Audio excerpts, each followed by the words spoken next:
Ladies and gentlemen, thank you for standing by. Welcome to Elanco Animal Health's fourth quarter 2025 earnings conference call. At this time, all lines have been placed on mute to prevent any background noise. After the speaker's remarks, there will be a question and answer session. If you'd like to ask a question during this time, simply press star followed by the number 1 on your telephone keypad. If you'd like to withdraw your question, again, press star 1. Thank you. I'd now like to hand the call over to Tiffany Kanaga, Vice President of Investor Relations. You may begin. Good morning. Thank you for joining us for Elanco Animal Health's fourth quarter 2025 earnings call. I'm Tiffany Kanaga, Vice President of Investor Relations and ESG. Joining me on today's call are Jeff Simmons, our President and Chief Executive Officer, Bob Van Himbergen, our Chief Financial Officer, and Beth Haney from Investor Relations. The slides referenced during this call are available on the Investor Relations section of elanco.com. Today's discussion will include forward-looking statements. These statements are based on our current assumptions and expectations and are subject to risks and uncertainties that could cause actual results to differ materially from our forecast. For more information, see the risk factors discussed in today's earnings press release, as well as in our latest Form 10-K and 10-Q filed with the SEC. We do not undertake any duty to update any forward-looking statement. Our remarks today will focus on our non-GAAP financial measures. Reconciliations of these non-GAAP measures are included in the appendix of today's slides and in the earnings press release. References to organic performance exclude the estimated impact of the aqua business, which was divested July 9, 2024, and certain royalty and milestone rights that were sold to a third party in May 2025. After our prepared remarks, we will be happy to take your questions. I will now turn the call over to Jeff. Thanks, Tiffany. Good morning, everyone. 2025 was a year of significant delivery for Elanco across all three of our priorities: growth, innovation, and cash. As highlighted on slide 4, Elanco delivered a strong fourth quarter with 9% organic constant currency revenue growth. We outperformed the high end of guidance for revenue, adjusted EBITDA, and adjusted EPS. Growth was led by U.S. Farm Animal up 17% and U.S. Pet Health up 10%. This now marks 10 consecutive quarters of underlying total growth. Revenue from innovation exceeded expectations in 2025 at $892 million for the year, as the fourth quarter was our largest quarter for innovation to date. We are raising our 2026 outlook for innovation to $1.15 billion, reflecting contributions across a broad set of geographies, species, and products. Our continued focus on cash, combined with strong results, improved our net leverage ratio faster than planned to 3.6 times at year-end. We now expect to finish 2026 at 3.1 to 3.3 times. With our consistent execution, we are well positioned to introduce 2026 guidance in line with our longer-term algorithm. We expect full-year organic constant currency revenue growth of 4 to 6%, adjusted EBITDA of $955 to $985 million, representing growth of 8% at the midpoint, and adjusted EPS of $1 to $1.06, representing growth of 10% at the midpoint. This guidance continues our prudent, balanced approach in a dynamic macro environment. On slide 5, let me ground today's discussion in accountability and transparency by sharing a checklist for the year in review. Elanco delivered across our full set of 2025 commitments to our customers and our shareholders. We have entered our new era of growth with a track record of consistent execution. Innovation revenue cleared a bar that was raised each quarter in 2025. We brought the entire Big Six across the finish line with Befrena's December approval. This is a real testament to the optimized innovation engine that Ellen's team has built over the past few years. Organic constant currency revenue growth reached 7% for the full year, with balanced contributions across species and geographies, as well as between volume and price. 2025 revenue, adjusted EBITDA, and adjusted EPS all exceeded last February's expectations with steady outperformance throughout the year. And we delevered about a half a turn faster than expected, while also refinancing our Term Loan B ahead of schedule. Team Elanco, I want to extend my gratitude for an incredible year. Your level of engagement and execution has never been higher. while your unwavering dedication to transforming animal care has truly shown. Looking more closely at the fourth quarter revenue performance on slide 6, we break down the 9% underlying organic constant currency revenue growth.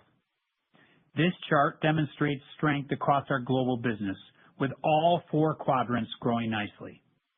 U.S. Pet Health had a robust quarter, up 10%. Credelio Quattro and Zenrelia led solid growth in the vet clinic and also drove broader portfolio benefits with positive trends for Galliprant. Retail likewise grew in Q4, and dispensing trends were healthy across our OTC parasiticides, including Seresto and the Advantage family. Importantly, our strong end of the year for U.S. Pet Health led us to gain share in every major category for the full year 2025. Prescription parasiticides, osteoarthritis pain, dermatology, and vaccines. Moving to international pet health, we achieved 8% organic constant currency revenue growth, driven by Zenrelia, Credelio, and AdTab.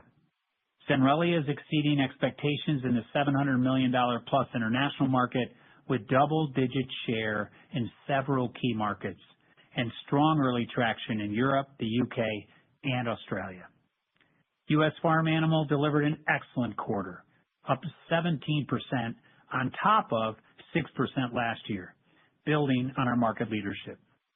Cattle led the way with strong growth for Experior and Pradalex, with positive contributions from poultry as well.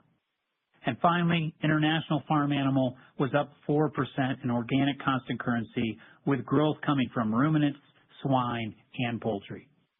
Looking at slide 7, we delivered $892 million of innovation revenue in 2025, outperforming across a diverse basket led by Credelio Quattro, Experior, Zenrelia, and AdTab.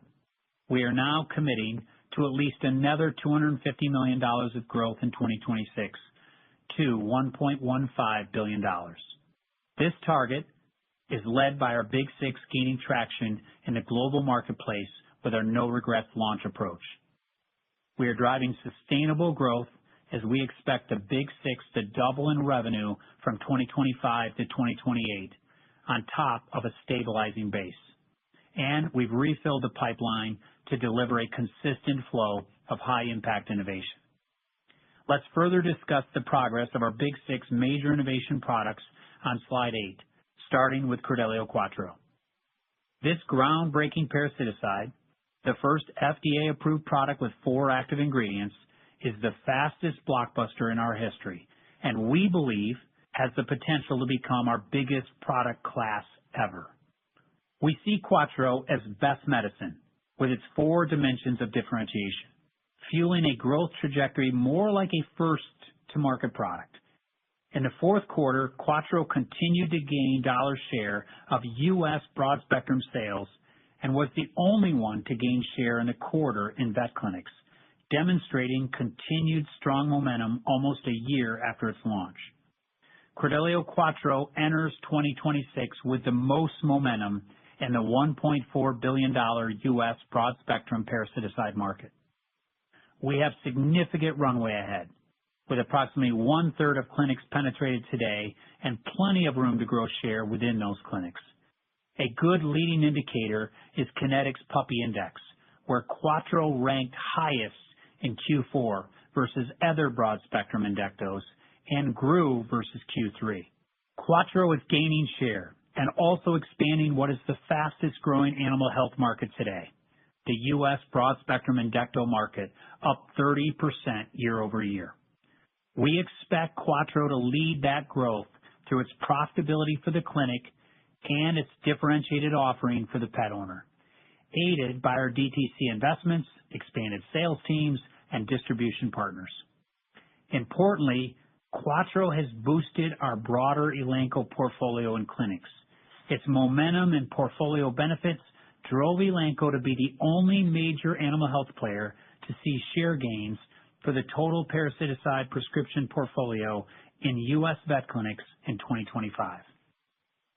Looking beyond the U.S., Quattro's global rollout begins now, with approval in Australia last week, With this approval, we are kicking off our expansion into the $700 million international market, which is growing double digits. Next, we couldn't be more pleased with Zenrelia's performance in the $2 billion derm market. Every quarter, Zenrelia's efficacy profile becomes more recognized, and its success is becoming more global. We have a special product in Zenrelia. The Zenrelia momentum is building, with December as our best month yet. Importantly, we exited the month with double-digit share of the U.S. JAK market. This strength is continuing into January. We're now in about half of the clinics in the U.S., and the reorder rate is over 80%. Trends accelerated after the label update in September, adding 2,500 new purchasers. We remain committed to making the U.S. label consistent with the other 40 countries where it's already approved without restrictions. Zenrelia's Q4 international results were exceptional. In our first cohort of launches, Brazil, Canada, and Japan, we've already achieved year 3 or year 4 analog share in just the first year. Zenrelia's JAK market share in Brazil has reached 40%, and Japan is over 30%. The rapid success and overwhelmingly positive customer feedback are driven by Zenrelia's strong efficacy and support our long-term belief in the product with a clean label. We're also encouraged by the early traction in Europe, the UK, and Australia. Zenrelia is outperforming the new competitive entrant in the key EU markets. Local sellout data confirms double-digit JAK market share in France, Italy, and Spain. We've already contracted with all major EU corporate accounts, helping to drive growth ahead of our expectations. We've also achieved more than 10% share in the UK. Our EU head-to-head study results are coming to life in the field, and we're the only player providing that competitive data. Again, efficacy is the differentiator across Europe and around the world, with over 1 million dogs treated with Zenrelia globally. Its efficacy is resonating strongly with vets and pet owners alike. Zenrelia works, and it works really well. Moving now to Befrena, our second monoclonal antibody and our second derm product. We gained USDA approval on December 31st, fulfilling our year-end commitment. We expect a launch in the second quarter of 2026 as we progress through the anticipated manufacturing ramp-up. A phased launch is very typical for monoclonal antibodies or mAb products as we scale our bioreactors. Our expanded facilities in Elwood, Kansas are ready, our manufacturing plans are right on track, and we feel good about our overall mAb capabilities for Befrena and beyond. Befrena offers positive differentiation on convenience, value, and efficacy. It's recommended at a dosing interval of 6 to 8 weeks post-treatment versus 4 to 8 weeks for the current market competitor. And when we showed a close proxy of the label to approximately 350 veterinarians, 83% responded they are likely to use Befrena, especially in seasonal cases. Finally, our OTC parasiticide AdTab has continued its robust growth trajectory with sales up more than 50%. AdTab is the fastest growing brand in the $600 million OTC ecto market in Europe, achieving more than 50% oral OTC share to become number 1 in less than 2 years on the market. Moving to farm animal, Experior continues to grow nicely, up 35% in Q4 against a tougher compare. We are benefiting from the historically small U.S. cattle herd size, while noting that heifer retention recently turned positive for the first time since January 2017. Experior crossed the $200 million mark in 2025, up nearly 80% for the full year, with significant runway still ahead for this blockbuster and its portfolio benefits.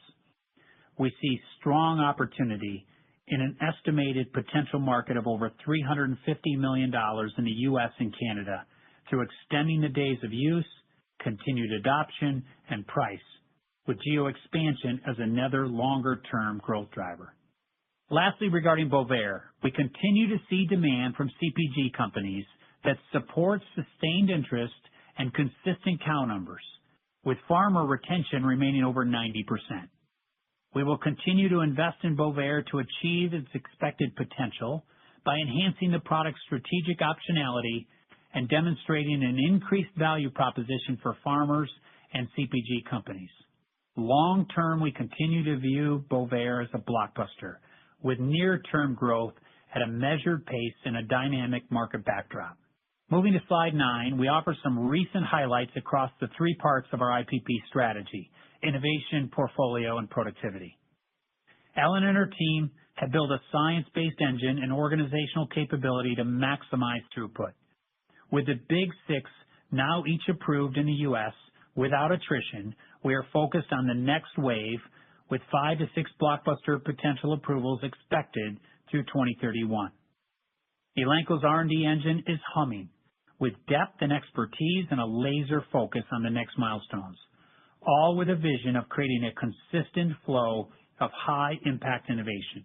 At the same time, we're optimizing our diverse portfolio to drive near-term growth and to gain share. We experienced broad-based organic constant currency top-line growth in 2025 across our top 5 product franchises and in 9 of our top 10 countries. And, very importantly, our launch excellence is enabling share gains with accelerating pricing.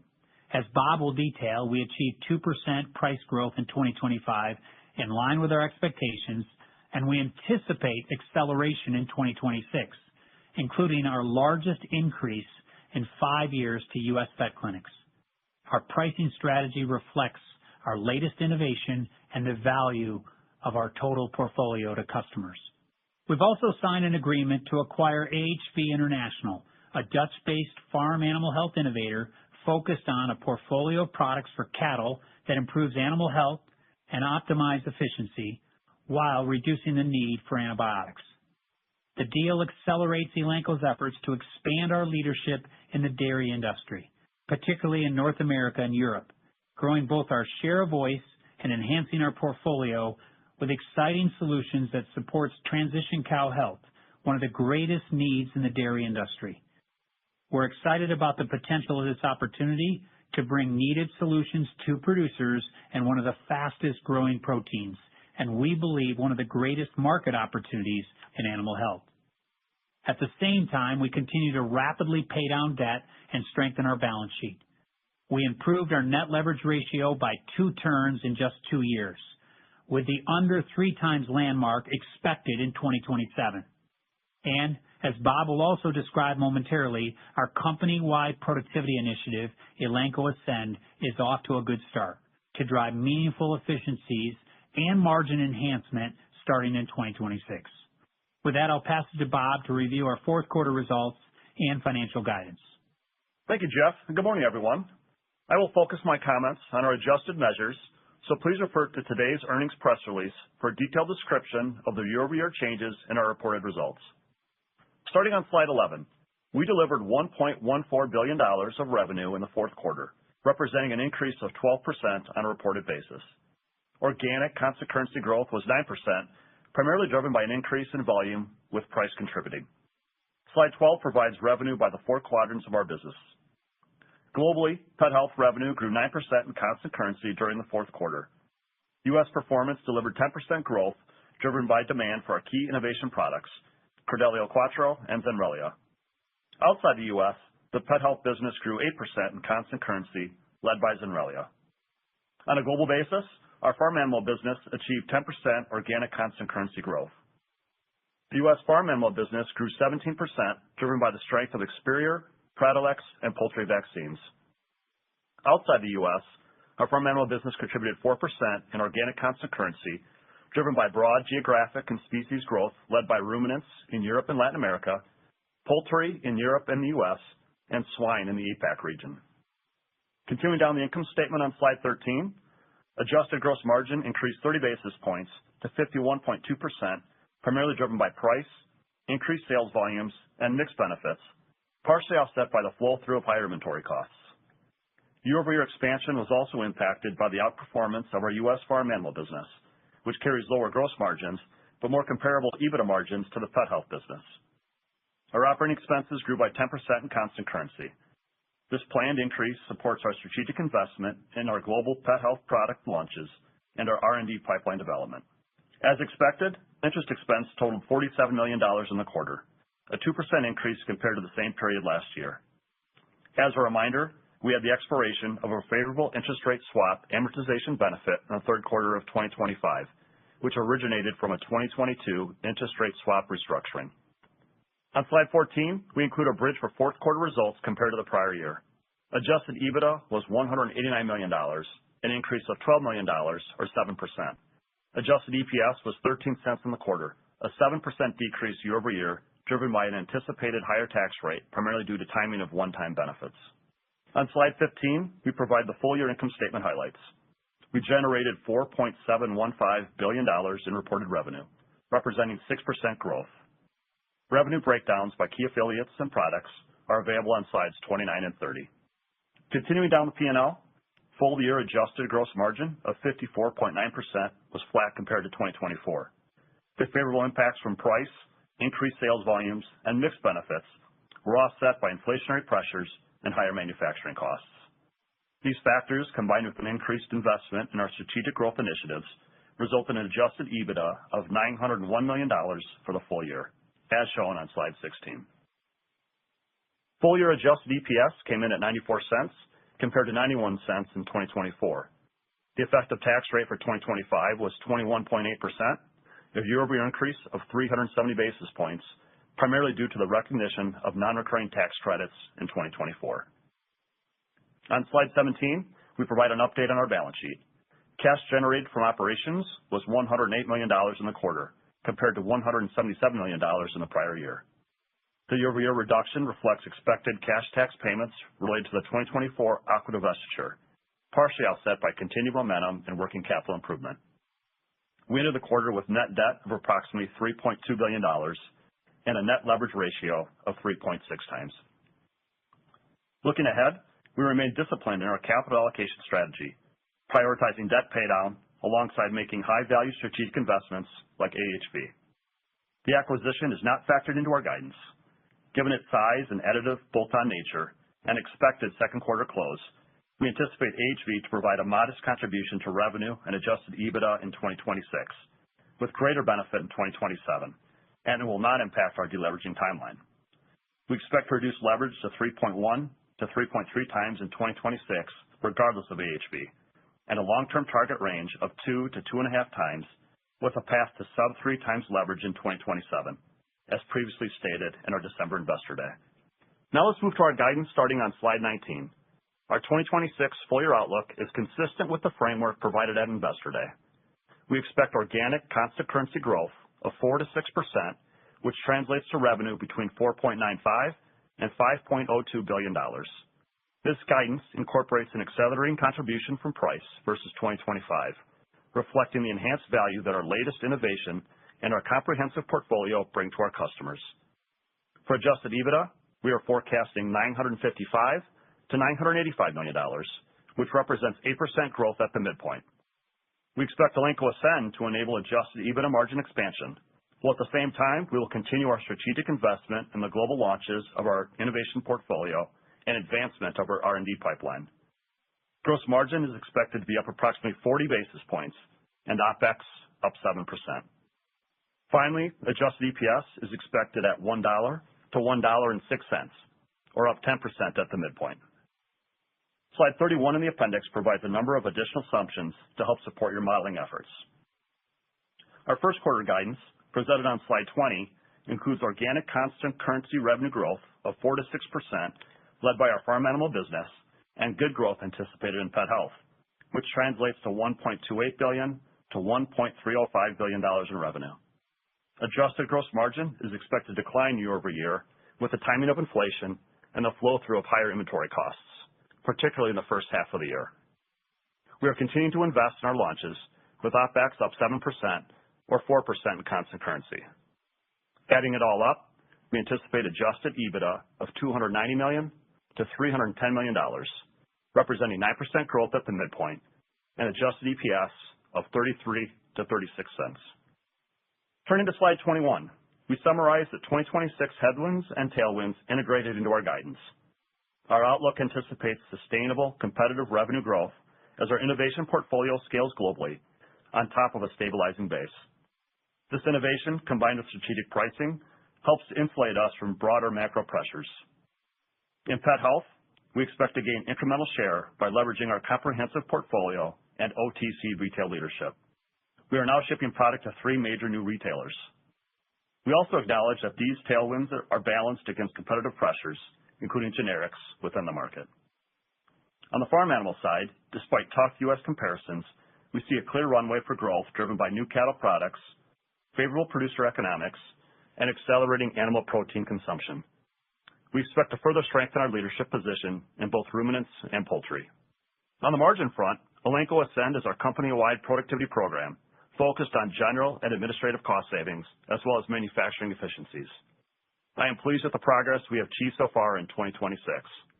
The recently communicated restructuring is on track to generate $25 million in savings this year.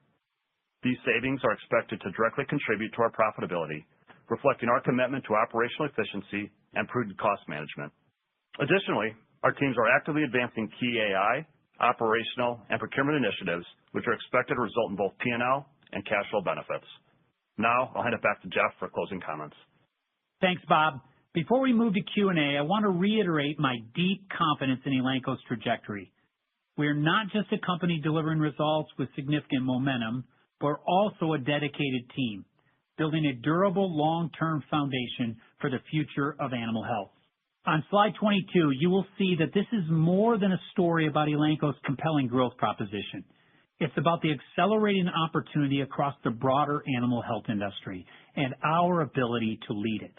It's about having the best of pharma with science-based innovation, disciplined regulation, and high barriers to entry. This, combined with strong customer relationships built on trusted brands and a cash market that responds to growing value propositions from winning portfolios. It's about generational shifts in both pet health and farm animal, where pets and protein are increasingly central to culture, care, and global demand. And together, it's about the animal health industry at an inflection point, projected to add $20 billion in value as we enter the next decade, with Elanco uniquely positioned to convert momentum across both pet and farm into sustainable, consistent growth. Simply, we will grow from both expanded market share and a growing industry. Let's take a closer look. In pet health on slide 23, we're seeing a fundamental shift in pet care as owners take a more active role, choosing not only what products to use, but how and where they access care. While vet visit volumes remain a metric to track, the more powerful shift is in the global consumer behavior, where access, convenience, and willingness to spend are becoming more material and more meaningful. Today, subscription sales account for 40% of pet care dollars, with omni-channel consumers spending 30% more annually than single-channel shoppers. The pet owner's behavior is changing. Our strategy is built around meeting the modern pet owners where, when, and how they choose to engage. This unique omni-channel approach is core to our pet health strategy and is driving our industry-leading growth. Over on the farm animal side, on slide 24, we're capitalizing on the accelerating global animal protein consumption, which is projected now to grow at 5% annually in the U.S. alone. There are several key factors driving the real food movement, fueled by consumer focus on health and wellness. First, 70% of U.S. consumers are actively increasing protein intake. Second, updated dietary guidelines now recommend nearly doubling current average protein use. Also, by 2035, 21% of Americans are projected to use GLP-1 therapies who will consume 40 to 50% more protein, and this trend is now globalizing. Increasing protein intake is a key also for muscle retention with an aging population. The number of people over 60 is expected to expand by more than 25% globally by 2030. And finally, taste still drives 2/3 of protein choices, making animal protein the most accessible, cost-effective preference. Strong demand for high-quality protein presents significant opportunities for Elanco and our customers, both in the near and long term. To close, on slide 25, our strategic focus on growth, innovation, and cash is clearly paying off, demonstrated by our strong performance in 2025 and the robust outlook for 2026 and beyond. Elanco is a different company today, more agile, more innovative, more capable than ever before. We are building on our 70-year legacy of delivering for our customers, and we come into 2026 entering our new era of growth, well-positioned to continue transforming animal care and to create long-term value for our shareholders. Thank you. With that, I'm going to turn it over to Tiffany to moderate the Q&A. Thanks, Jeff. We'd like to take questions from as many callers as possible, so we ask that you limit yourself to one question and one follow-up. Operator, please provide the instructions for the Q&A session, and then we'll take the first caller. Thank you. We'll now begin the question and answer session. If you would like to ask a question, please press star one in your telephone keypad. If you would like to withdraw your question, simply press star one again. Your first question today comes from the line of Jon Block from Stifel. Your line is open. Great. Thanks, guys. Good morning. The Zenrelia international share gains really stood out to me and, implies switching to Zenrelia from the incumbent, because you just really can't get that level of share that quickly in this market dynamic without switchers. So maybe, Jeff, just to kick things off, can you elaborate on, the ramping international Zenrelia share gains and then what that may mean for the U.S. if the label is altered positively down the road? And then I'll ask my follow-up. Thanks. Yeah, thank you, John. Thanks for opening with maybe one of the most exciting things in the quarter. Zenrelia is all about efficacy. As I said in my comments, every quarter, John, Zenrelia's efficacy is more and more recognized, and that is happening in the international market. So I was in Japan 3 weeks ago. It's the buzz in the marketplace. We've exceeded 30% share there, acting very much like a differentiated best medicine product. Brazil's, very mature market compared to what people think, and we're 40% share. So, yes, I would tell you that efficacy and in derm, it is all about stopping the dog's itch, and we're seeing that really resonate. In Europe, interestingly, even with the new competitive entrant, we continue to climb and be the leading market share gainer in Europe, as I noted in some of the major markets. And again, it's coming back to clean labels, high efficacy profile, and we do see this product with, greater expectations, and it's far exceeded our expectations in international. So more to come. And as I step back, I think to your linkage to the label, I think it's really important to understand that, hey, we now have 1 million dogs on. We've picked up 2,500 new clinics in the U.S. We're nearly 50% in the U.S., a year and a half of usage, 40 countries with clean labels, with good pharmacovigilance data, and we're the only company out there using head-to-head efficacy studies, which I think also is significant. So we are optimistic, and we can talk more about the label. We're optimistic that with our submission into the FDA that we look forward to hearing a good response from the FDA soon. Yeah, John, maybe I was just maybe add on. Our guidance assumes the label as is right now. Yeah. Okay, that's helpful, Bob. Thanks for that clarification. And maybe I'll zoom out for the second question. Jeff, you're the first industry leader to maybe be teed up for an earnings call post some of the news on the distributor side. So would love your thoughts on the Covetrus and MWI merger and what that may mean for manufacturers and more specifically Elanco, as I believe you guys have a solid broad relationship with Covetrus, but it's certainly a lot of share going into the hands of one. So any thoughts would be great. Yeah, thanks for the question. I have to start with, the 25 momentum and 26 early fast start. We got a great relationship with distributors. We're adding them a lot of value, and they're adding us a lot of value right now. The major distributors, they're very good at launching new products. And we're the only one today. We have competitive advantage, I believe strongly, and you probably picked this up at VMX Western last week. There's a lot of momentum in those distributors with the Credelio Quattro, the Zenrelia. We're the only company that really has our total comprehensive portfolio with them in a buy-sell agreement, where others have actually retracted. So we're focused right now on the current state. Of course, as the structure evolves, we'll continue to focus on value and the value they can provide, and that's the lens that we're going to look through. But Bobby and team, I think, have done an amazing job. And you step back and look at U.S. Pet Health, we gained share in every category this year, from derm to para to pain and also vaccines. And I contribute some of that to the distributors. Thanks, guys. Appreciate the time. Thank you, John. Your next question comes from the line of Michael Ryskin from Bank of America. Your line is open. Great. Thanks for taking the question, guys, and congrats on the result. I want to ask first on price. You guys called out accelerating price a number of times looking forward to 2026. I was wondering if you could quantify that a little bit more specifically, and just more broadly. In 2025, I think you had we'd call it introductory pricing or sort of initial go-to-market pricing for some of your products. For 26, is this just a matter of that being lifted and going more to a normal price? Are you taking price more aggressively? Maybe you just comment on how much of that is coming from the big six or the new products versus the rest of the portfolio.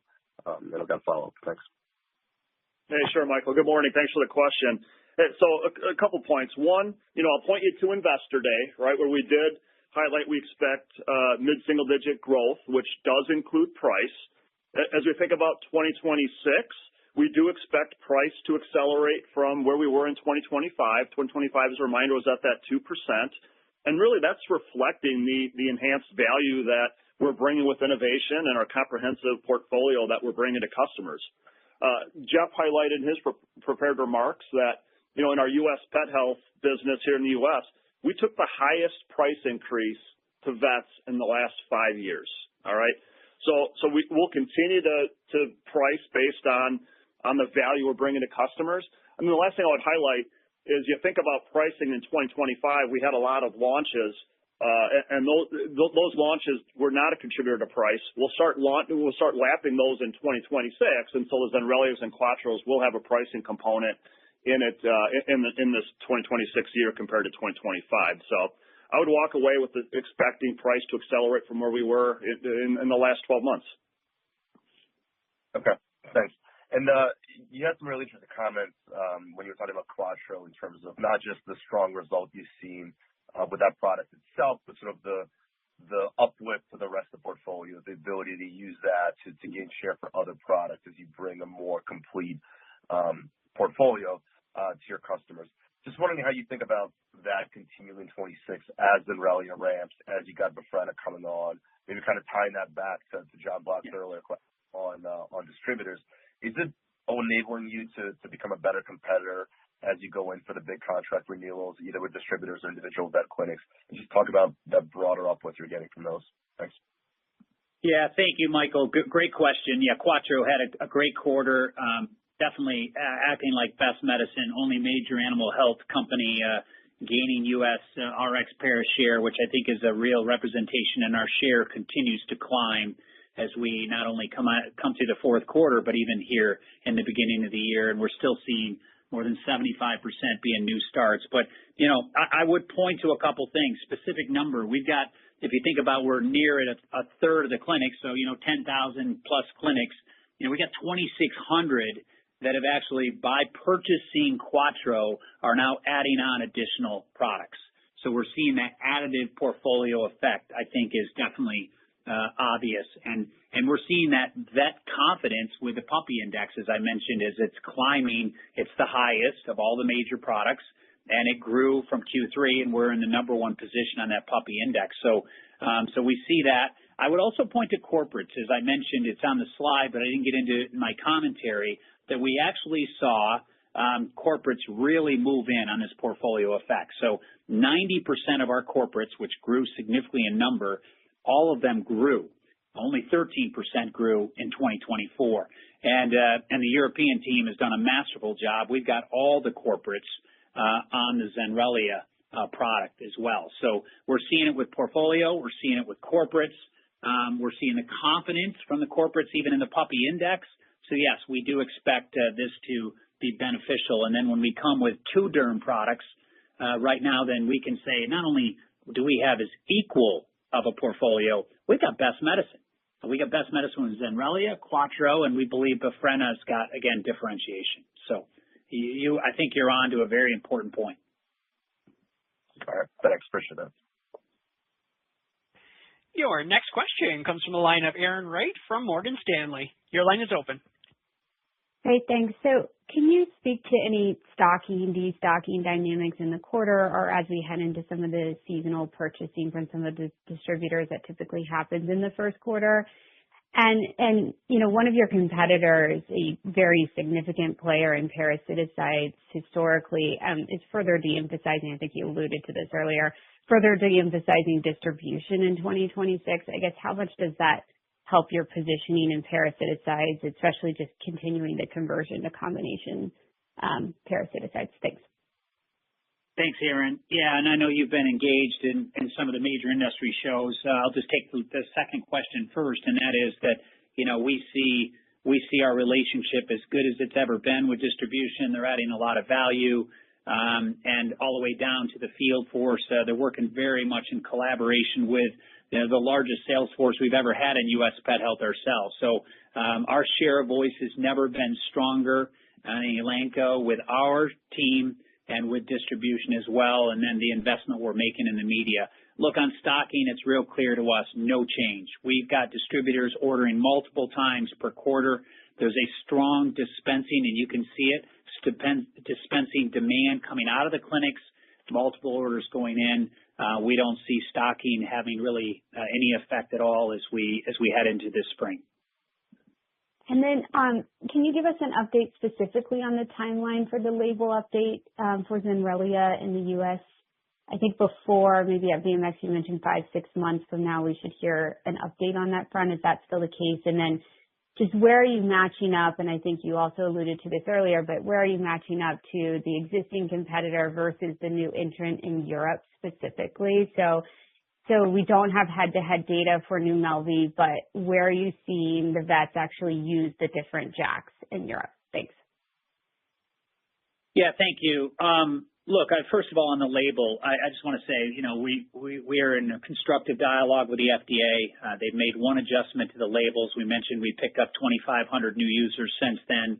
I stepped back, Aaron, as I just mentioned earlier. You've got 1 million dogs, a year and a half of use, 40 countries with clean labels, strong pharmacovigilance data. We've submitted the PCR data before to get the first label change. And then this was a request from the CVM of the FDA on the booster data and the package that we submitted in the fall. We've not given a date, but we are confident with everything that I just mentioned that we believe with this data it allows us to get a label that looks a lot more aligned with the other 40 countries. And we do look forward to an FDA response, and we'll update you when that happens. Look, I think the story in Europe is it actually probably has profiled Zenrelia's efficacy in a more differentiated way than any market that we've been in. And, that not only the head-to-head study, but the head-to-head study is being seen by the KOLs in Europe in a very significant way.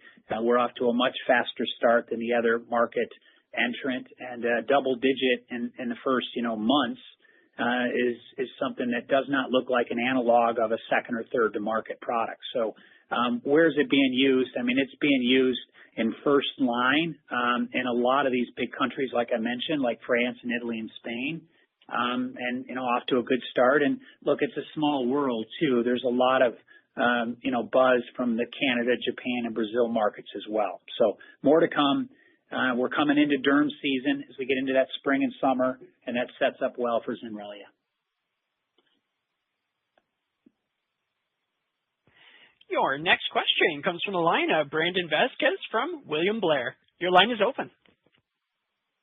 Hey, everyone. Thanks for taking the question, and congrats on a strong end of the year here.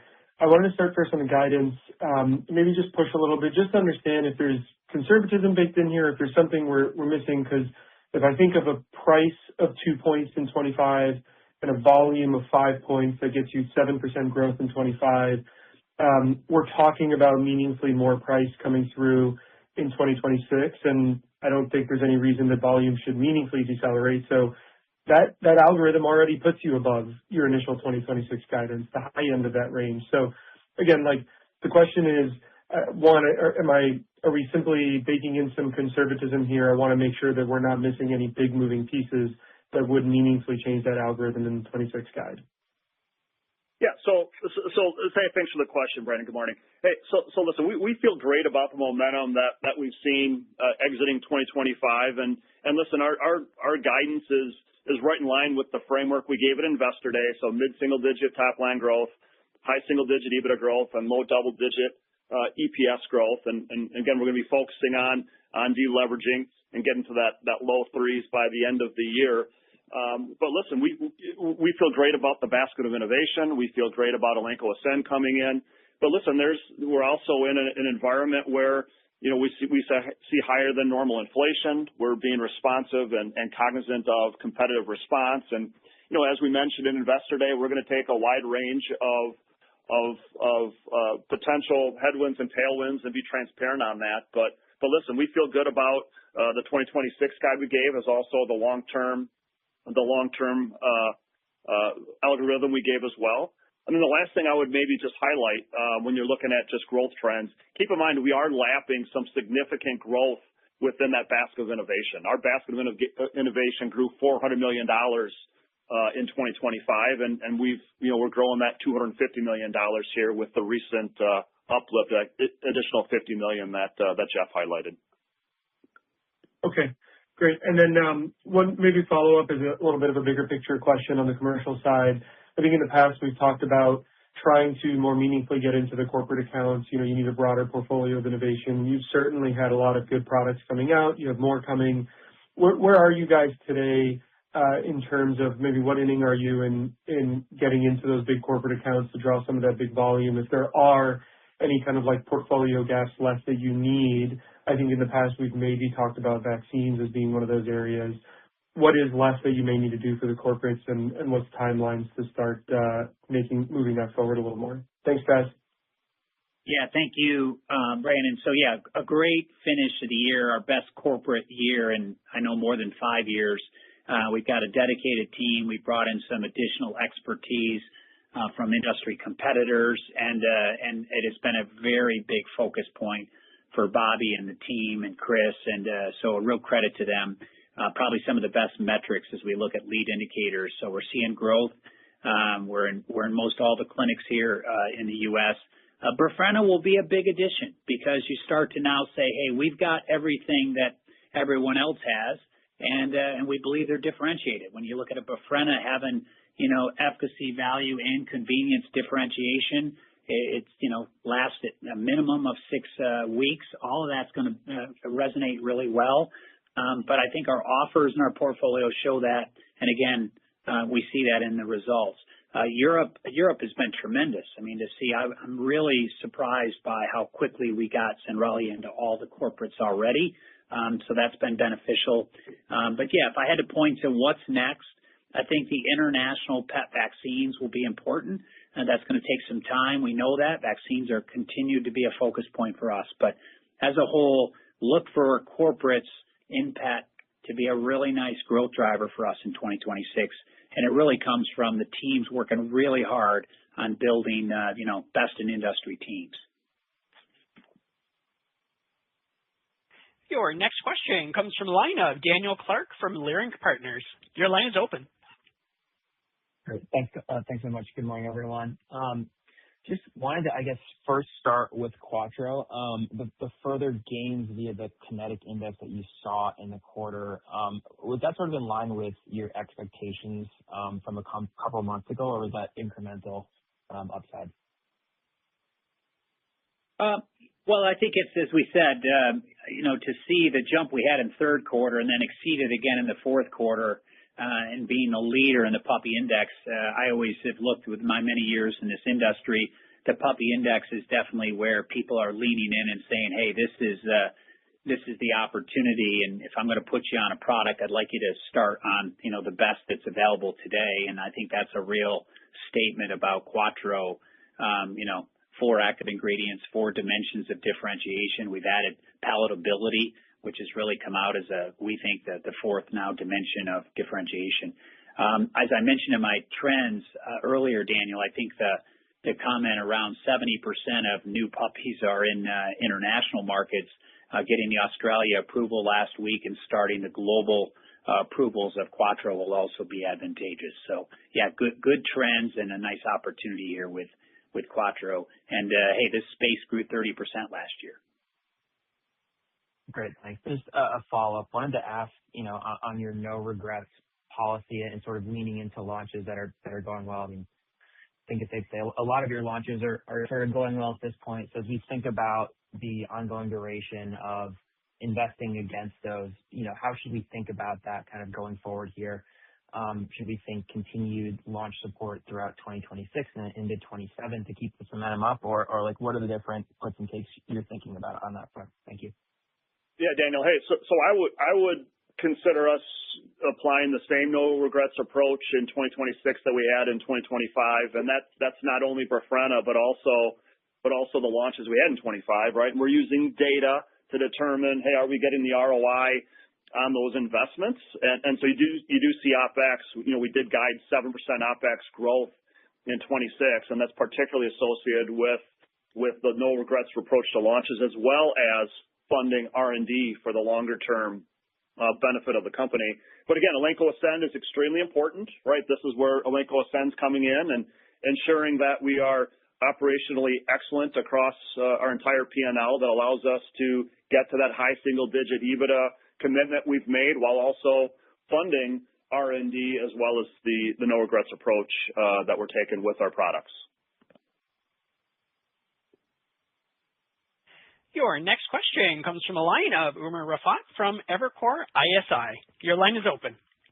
Morning, guys. Thanks for taking my question. I have two, if I may. Perhaps first, on gross margin, I thought I should dig into it a little more because if I step back and think about the $400 million plus in innovation growth in 25, I would have thought there would be a gross margin expansion. And the fact that it was flat almost suggests that the underlying business outside innovation deteriorated in gross margin.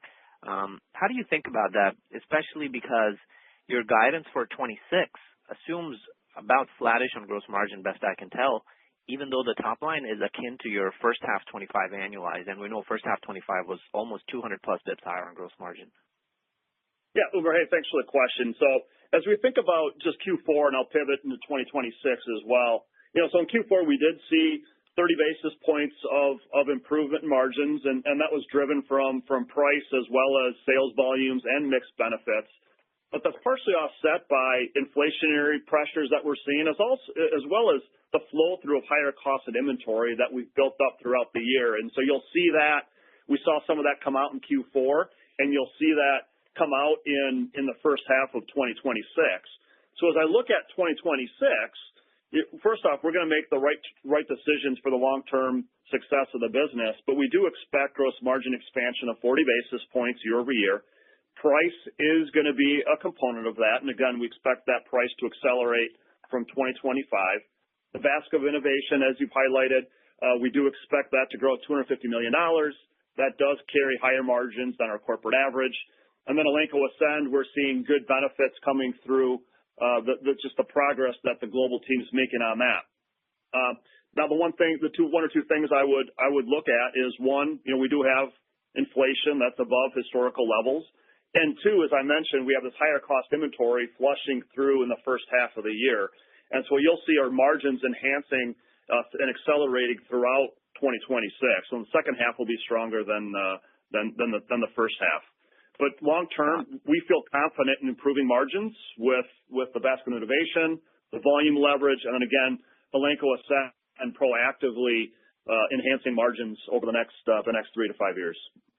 Got it. And then also on the innovation guidance of about $250 million plus growth in 26, considering Credelio franchise alone grew almost $137 million in 25, is it reasonable to assume that half of 26 growth is Credelio franchise alone?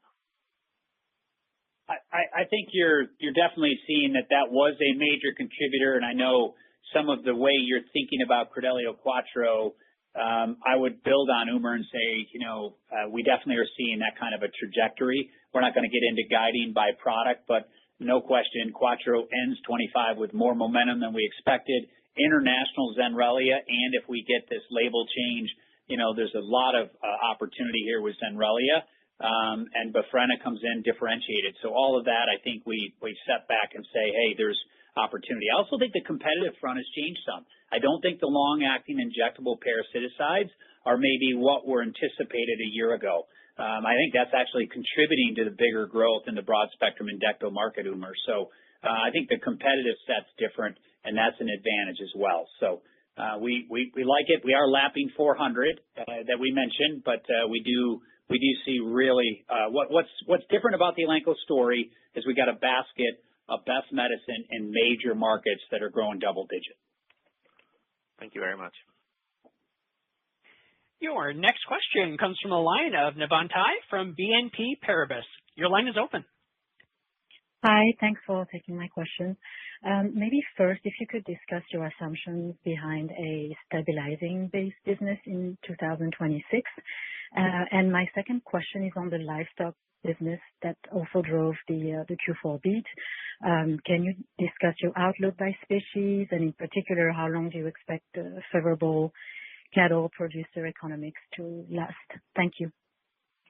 Yeah, so on the base business, Navann, really right in line with what we committed back at Investor Day. So we're seeing low single digit to high single digit trend really since the last 3 quarters. We expect that as we move forward. It'll pivot a bit quarter by quarter, but the basket of innovation is working and bringing in some of our base products. So, we see this as a stable base as we look in 2026 as well as beyond that time frame. And Navann, just real quick, great protein markets, as I mentioned. I think you're seeing, U.S. projection 5%. These protein trends are real. Farm animal is going to be a big contributor, I think, to the animal health growth we see in the next decade. If I break it down, cattle and beef, the low supply, high demand, profitable markets, there is starting to make that turn on the rebuilding of the herd, but it's going to take some time. But that's advantageous for our portfolio. And then I just call out dairy. Dairy ended at 4.2% growth as an industry in Q4. We're excited about this AHV acquisition leaning in. It's going to expand our portfolio and our share of voice. Dairy is the protein to watch. And poultry's had 3 years at 3% growth, and they're projecting the same for the 4th year in a row. Your next question comes from the line of Chris Schott from J.P. Morgan. Your line is open. Great. Thanks so much for the questions. I just want to come back to the derm market, maybe particularly on the international side. Can you just elaborate a little bit more on what you're seeing on market growth prior to your entry in the market? I'm just trying to get my hands around, are we seeing new competition accelerating the overall derm market beyond the share gains, or is this really, again, more about share? So just any directional color there would be helpful. And then just my second question was on the 4 to 6% guide for 2026. Just should we think about that kind of evenly balanced between pet and farm, or is it skewed one way or the other? I'm just trying to get any directional color there. Thank you. Yeah, Chris, at a high level, yes, we saw coming into the data for 4th quarter is not in yet, but double-digit growth. What we're seeing in Europe, where there's just a lot more promotion, new starts continue to be anywhere in the 10 to 20%. So, and then you've got in the international markets, as I just mentioned, 70% of the new puppies globally are in international. So I see a lot of trends and all this increased noise about, hey, solutions to an itching dog. It's a great market backdrop, and it's great for us as well as we come with Zenrelia globally.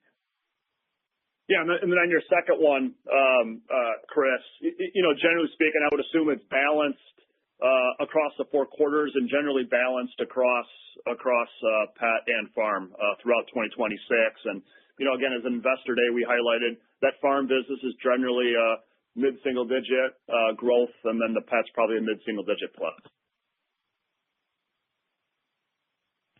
And we have reached the end of our question and answer session. I will now turn the call back over to Jeff Simmons for closing remarks. Yeah, thank you, everybody, for your interest in Elanco. A historical year in 2025, but I want everyone to be assured that Elanco is the engagement and the execution have never been higher in the company. We take a balanced and prudent and very disciplined approach serving our customers as we head into 2026, and we're excited to engage with you going forward. Our priorities remain the same, and that's growth, innovation, and cash. And we'll be assured that the continued delivery is our top priority for you as shareholders. Thank you for your interest in Elanco and your investment in Elanco. Look forward to working with you throughout 2026. Have a great day. This concludes today's conference call. Thank you for your participation. You may now disconnect.